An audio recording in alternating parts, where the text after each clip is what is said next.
You mean you know this fellow? Of course I do. Well, in that case, how about dropping into my humble diggings for a bit of Yuletide cheer? No, I have to go home. Well, perhaps just for a few minutes. Good. Come along.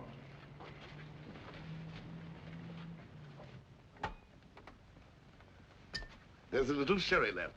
It's rather inferior grade, but potable. Professor, I see you're quite a religious man. What makes you think that? You have an angel on your tree. Oh, Julia gave me that years ago. Why, your tree is beautiful, Professor. It's disgraceful.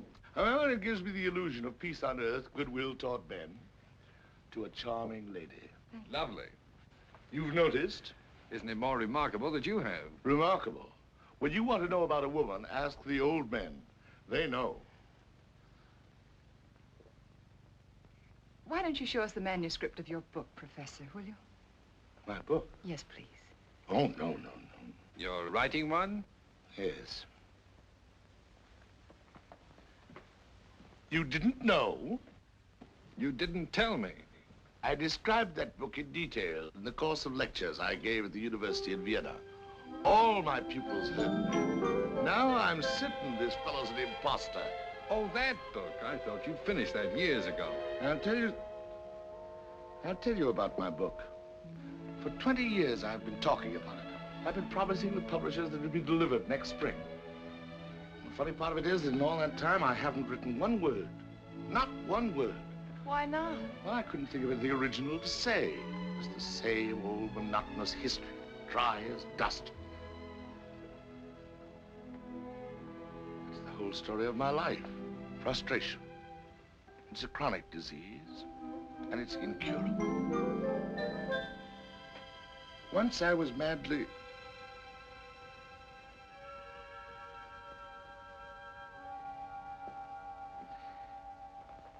Once I was madly in love with a girl. My friends, she was a vision of delight, a pure enchantress. Well, you never told me about that. No, that's just the trouble. I never told her about it either. I couldn't find the words. So, she married an athlete, a great hulking oaf who never even reached the 8th grade. But he knew how to say, I love you. Same trouble with my book. Can't find the words. Even when you had this coin to inspire you? Well, that's the one that you gave to Henry, Professor. Yes, I stole it off the table. You wasted your time, Dudley. It's worthless. Oh, on the contrary. This is one of the rarest of all antiquities. Only 100 of these coins were minted by Julius Caesar 2,000 years ago. That was when Cleopatra visited Rome. Presumably, these coins were used to pay her hotel bill. I never knew that. Well, nobody knew about it except Caesar's wife. And she was suspicious. Definitely. She did not share her husband's admiration for Cleopatra. So she had these coins destroyed, melted into ornaments for herself. This is the one she missed. It's an unwritten chapter in history. And you, Professor, will write it. Do you know any more stories like that? Oh, any number of them. You're a curious fellow, Dudley. Have you just begun to notice that? What's your background? My background? Well, where do you come from? Well, And don't tell me any more about Vienna, because I won't believe it. all right. Supposing I told you I came from another planet, would you believe me? I don't know. I'd believe you, Dudley.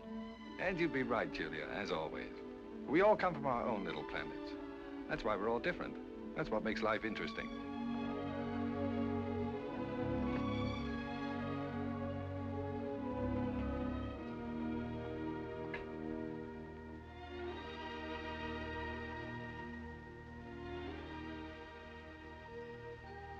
We don't seem to be making any headway. First star I see tonight. You must make a wish, Julia. Oh, it's getting dark. Must be late. Henry will be worried, but we must be leaving. Oh, no. Yes, I'm sorry, Professor, but we must. Dudley, Yes, my friend. there's one thing that troubles me. One thing I wish I knew. What's that? When I'm an old man, that history is a tremendous task. I wonder, when I have time to finish it. You'll finish your history, Professor. You'll have time. I believe you, Denley.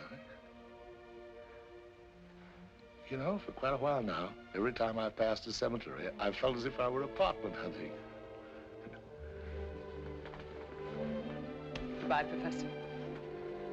You've given an old man a very happy afternoon. Thank you. God bless you both. Thank you. I'll pass that recommendation along.